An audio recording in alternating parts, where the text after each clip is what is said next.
दुन्दुभिनिराद नामक दैत्य का व्यग्र रूप से शिव भक्त पर आक्रमण करने का विचार और शिव द्वारा उनका वध।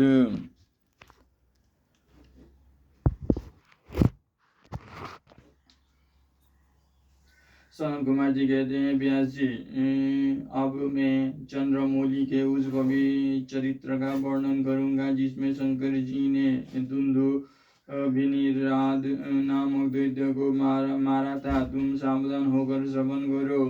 तीन पुत्र महाबली हिरण्यक्ष के विष्णु द्वारा मारे जाने पर दिति को बहुत दुख हुआ। तब देवशत्रु दुन्दुभिनिराद ने उसको आश्वासन देकर यह निश्चित किया कि देवताओं के बल ब्राह्मण है, ब्राह्मण नष्ट हो जाएंगे तो यज्ञ नहीं होंगे, यज्ञ न होने पर देवता हार न पाने से निर्बल हो जाएंगे। तब मैं उन पर सहज ही विजय पालूंगा। यो विचार कर वो ब्राह्मणों को मारने लगा। ब्राह्मणों का प्रधान स्थान वाराणसी है, यह सोच कर वो काशी पहुंचा और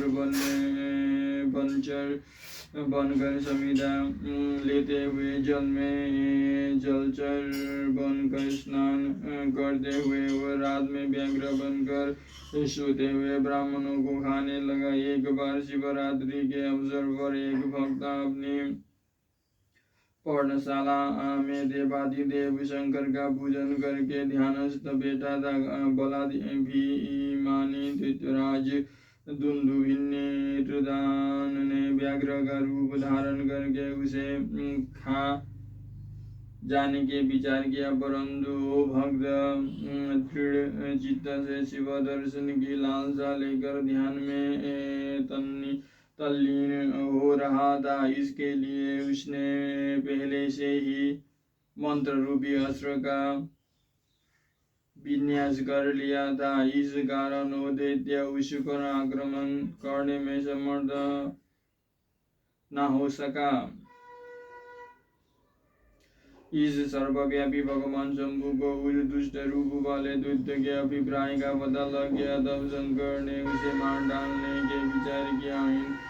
इतने में जो ही उस दैत्य ने व्याघ्र रूप से उस भक्तों को अपना ग्रास बनाना चाहा, त्यो ही जगत की रक्षा के लिए मनुष्य रूप तथा भक्त रक्षण में कुशल बुद्धि वाले त्रिलोचन भगवान शंकर वहां प्रकट हो गए और उसे बगल में दबोच कर उसके सिर पर वज्र से ही कठोर घूसे से प्रहार किया। उस मुष्टि प्रहार से तथा काक में दबोचने से वो व्याघ्र अत्यंत व्यथित हो गया और अपनी दहाड़ से पृथ्वी तथा आकाश को कपता हुआ मृत्यु का ग्रास बन गया। उस भयंकर शब्द को सुनकर तब शिवों का हृदय कांप उठा। वे रात में ही उस शब्द का अनुसरण करते हुए उस स्थान पर आ पहुंचे। वहां परमेश्वर शिव को बगल में उस पापी को दबाए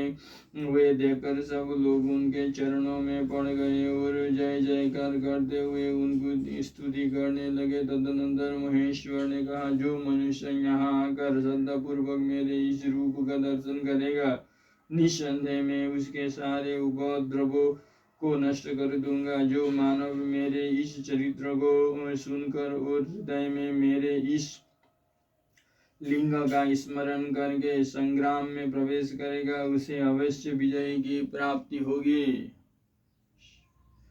मुने, जो मनुष्य व्याघ्रेश्वर के प्राकट्य से संबंध रखने वाले इस परमोत्तम चरित्र को सुनेगा तथा वह दूसरे को सुनाएगा, पढ़ेगा या पढ़ाएगा, वो अपनी समस्त मनोवांछित वस्तुओं को प्राप्त कर लेगा और अंत में संपूर्ण दुख से रहित होकर मोक्ष का भागी होगा।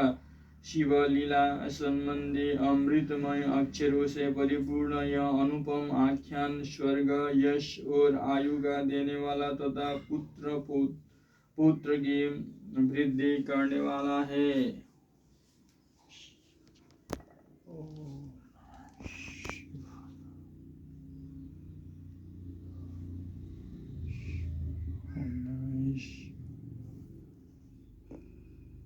ओम नमः शिवाय।